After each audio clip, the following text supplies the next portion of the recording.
Okay, so this video is now about knowing what questions to ask your contractor. So let's say that you have a strip and wax job. So right now, we're currently on a job. This is a vinyl tile floor. And what the job is, it's a strip and wax. But this particular customer wanted it brought down to the bare bones, bare tile, clean it, and then re-wax it. But what's an important takeaway? So you're comparing quotes. What you need to know and what you need to understand is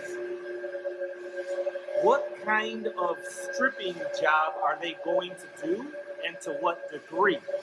Because over here, what you see over here on this side, this is brought bare down. Right here, we're at the bare tile. There's no wax left. Over there, you can see the color difference. Can you see right where the line is?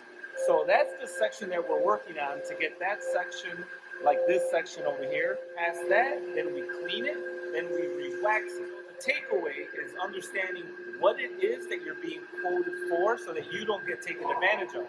Now, upstairs on the second floor, we have another space. And on that space, the customer does not want the stripping done because they don't want the associated odor, because it smells in here. Stripper smells, and it's got a strong, lingering odor.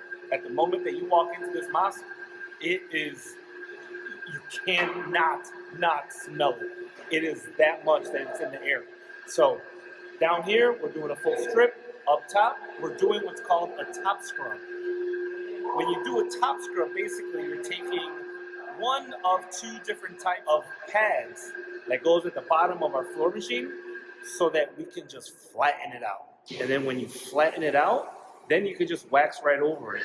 But depending on the condition of your floor, you may not know that the contractor did that. That's the part that I want you to take notice of, because as a contractor, if you don't know what you're looking for, you don't know what you're asking for, you're just looking at the final results and they say that they're going to do a strip and wax. This is a strip and wax. What they could do is just do a top scrub and re-wax, and you won't know the difference. Now, when we go upstairs to the second floor, I'm going to show you what the floor looks like, and on that floor, it's just going to be a top scrub. So right now, let's take a closer look so that you can have a better idea of what the before and the after. That's not even the before. That's like 2.5 steps in already out of like 5 to get to this one. But let's take a closer look.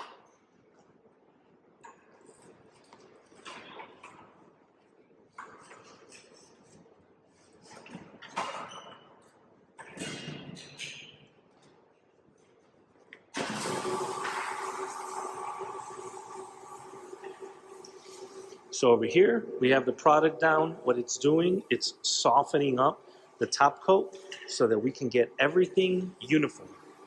Like over there, you can see it's pretty uniform. There's some areas that are a little darker, but it's already flat.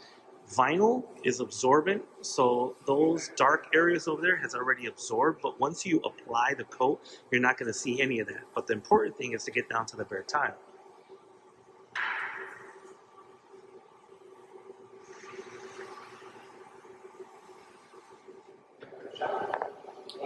And over here, we have a lot of the supplies that we're using. So to give you an idea of the type of pads, okay?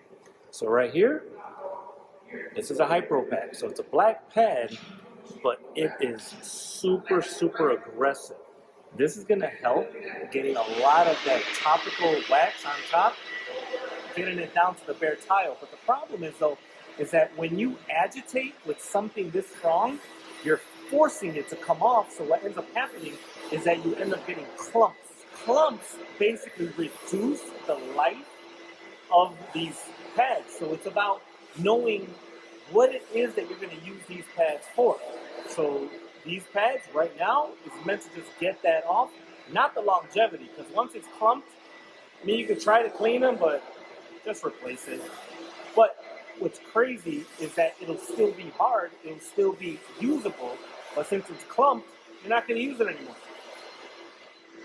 So right in here, we have an example of what they look like. Once it's all clumped like that, they're not cutting anymore. They're smooth. But if you notice, the condition of the pads is still in phenomenal shape. They're just not usable. So you go through a lot to get the result that we're looking for. Over here we have all of our gallons mixed up. Over here we have our deep cleaner. So the deep cleaner is a process that's done after the stripping to perform its job of cleaning. For stripper, right now we're using Zepp products. Great products, can't complain, does a great job. So Zepp aids us in the stripping process. And then we have our deep cleaner. That's the next step after stripping. So after stripping, we do a thorough cleaning. After a thorough cleaning, then you use our neutral cleaner to neutralize the floor.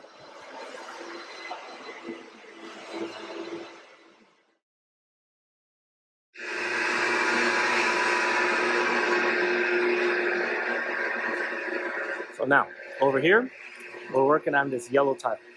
We got Earl and Esteban working over here behind me. And what we're doing on this floor is a top scrub and recoat. With the top scrub, the only objective is to make the floor uniform, but not strip it. So this way, when the entire floor is uniform, then we can go ahead and apply the wax, and it'll be nice and uniform. Right now, they're still scrubbing, so you'll see it once they vacuum, so you can see what that uniformity looks like and how it differs from the basement.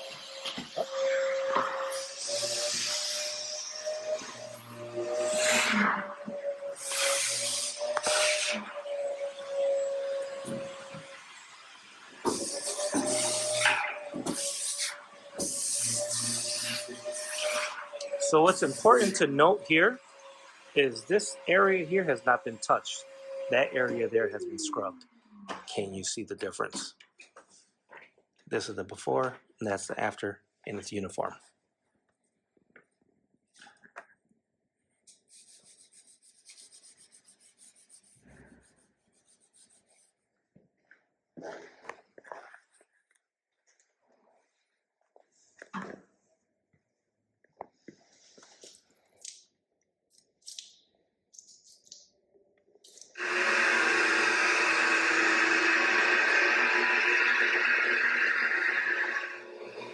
Okay, so what you see right here, what Earl is doing is he used our deep cleaner, poured a little bit at 100%.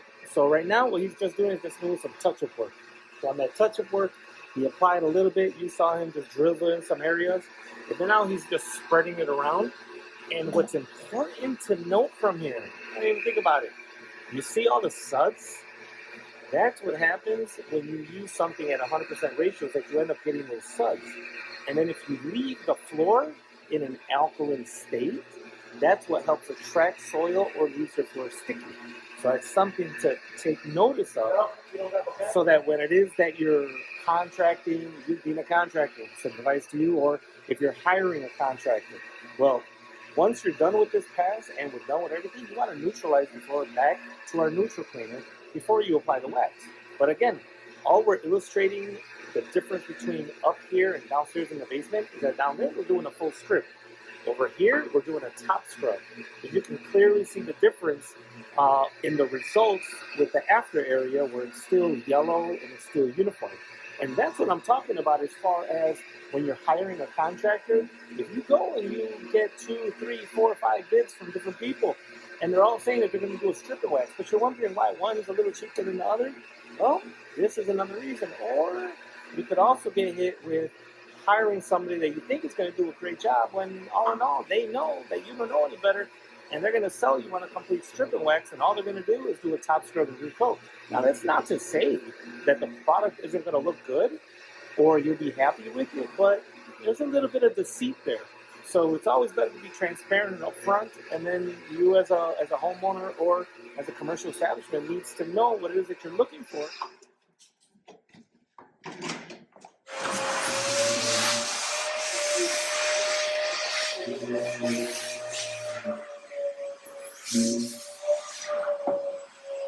Nice and slow. Okay. Slow it down. So it's about getting the floor that looked like that to look like this. And the moment that it's all uniform and you apply the wax, it's going to look amazing.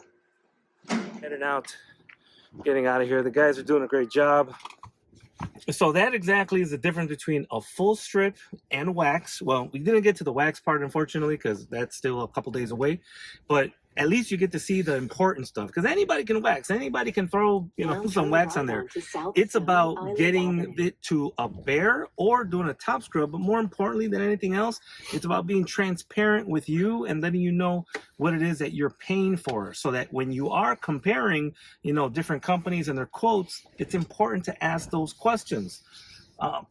Any advice on what people should ask when they are comparing quotes, so that they don't get charged a full strip and then end up doing a top scrub because they won't know the difference?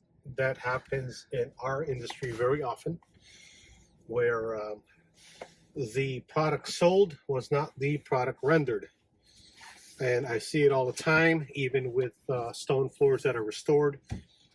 In this particular instance, we're speaking of strip and waxing versus a top scrub. There's a huge difference in labor hours and perishables, because imagine a floor like that. To strip it down, we have to do 4 passes to get it flat that way, which means it has a minimum of 3 coats of wax.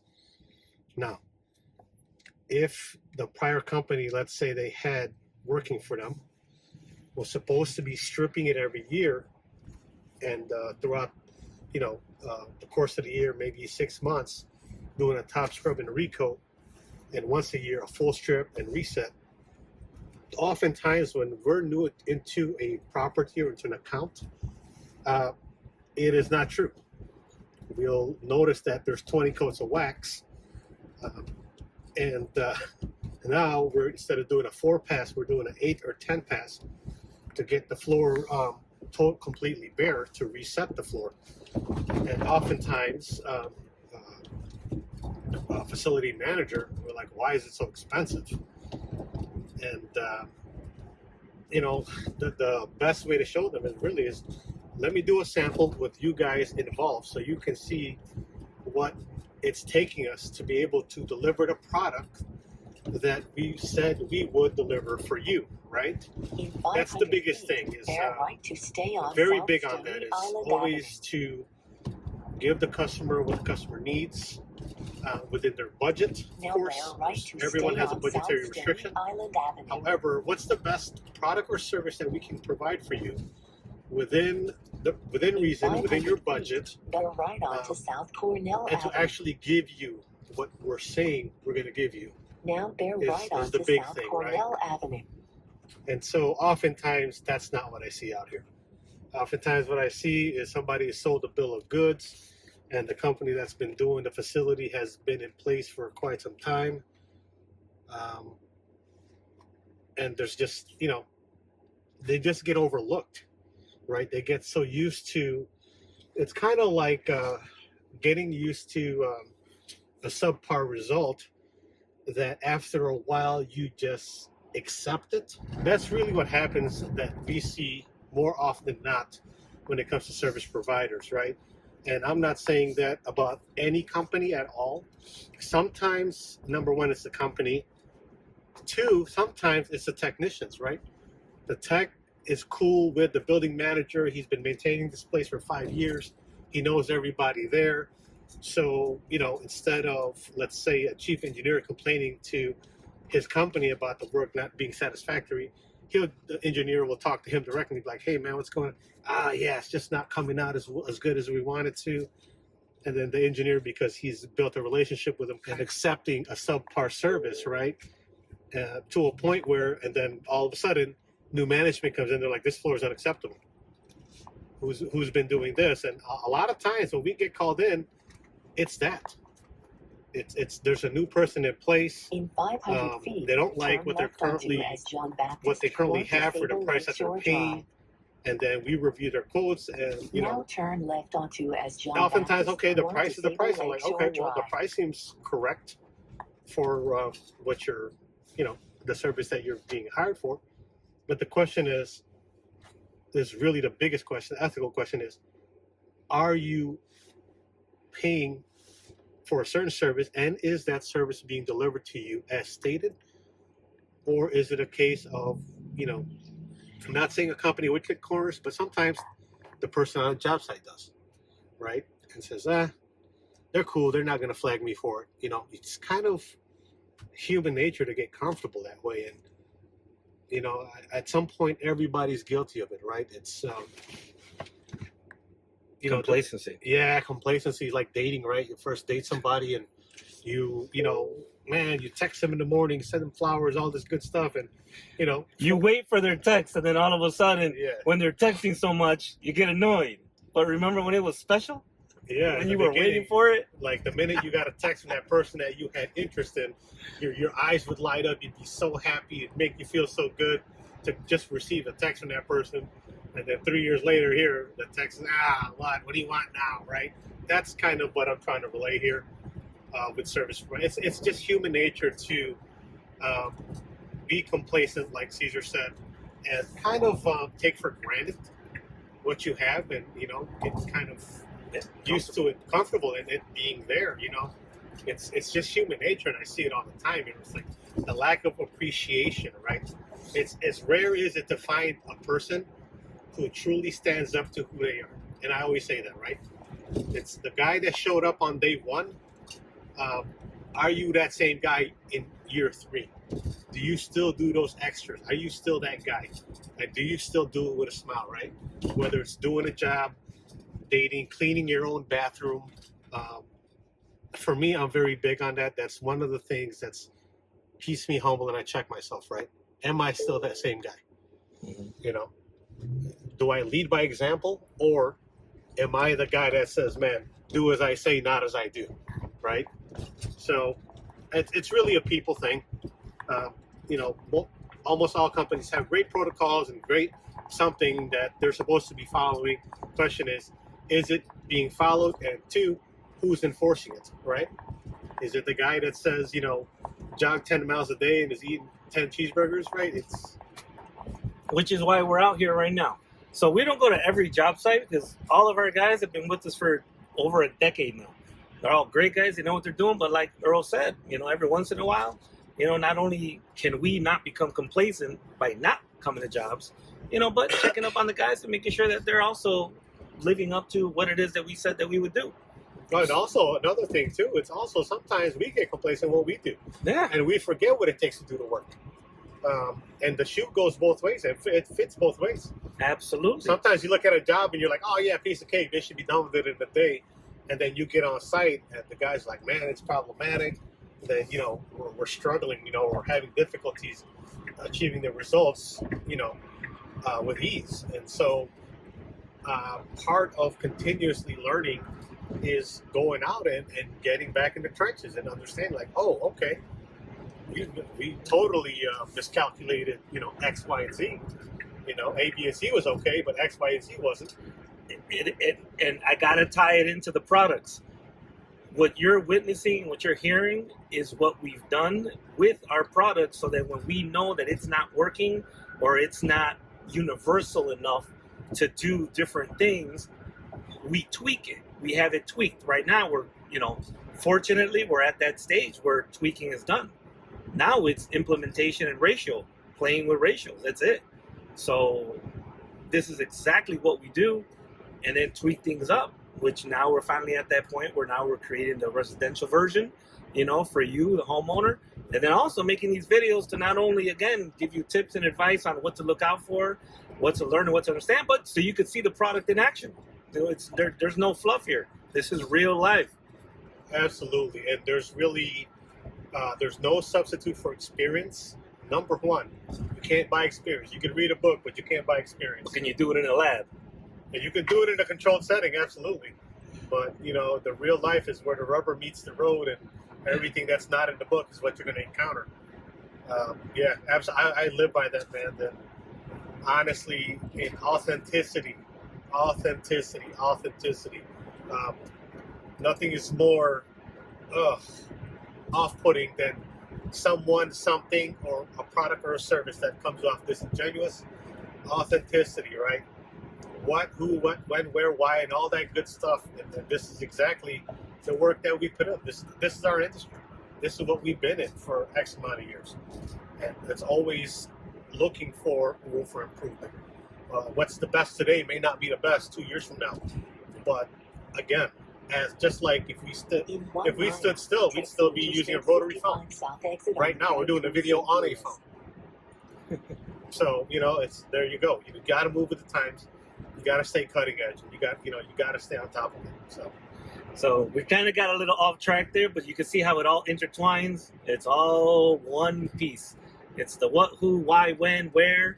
So we want to be as transparent and upfront and just share. This is 15 years of a culmination of a body of work. And that's really when you hire our service locally or you buy our products to use them. Professionally or residentially? Both. So, yeah, both. Both. So this is to help both. Yeah, and I guess really my point is that, when we do these services, there's 10 other companies that do them. When we sell these products, there's 10 other companies that sell the same products. Why are you buying from us? Because of the authenticity, the trust. You're really buying it because you believe in the people behind it. And you are right now hearing from the two people behind it. It's 12:05 a.m., leaving a job site, a real job site, with guys on it. I am not a marketing professor. I'm not a marketer by trade, right? I'm not a salesperson by trade. Well, what I am is a floor guy, a floor cleaning specialist, floor restoration specialist. And that's what qualifies us to know about and understand these products so that we can give you the best guidance in order to use the correct product for your home or your building or facility. So with that said, we can keep going out. We got to do a podcast. Just for those that want to keep watching. We really should. I know cleaning is boring, but I love it. With that said, thank you for your support, for watching. Please like, comment, something. You can find our products on Amazon. That's the way of the world now. You can find it there. Or dislike it. I'm good with either one. There's no bad marketing. There you go. Like or dislike, but do something. Thank you. Over and out. 1,000 feet.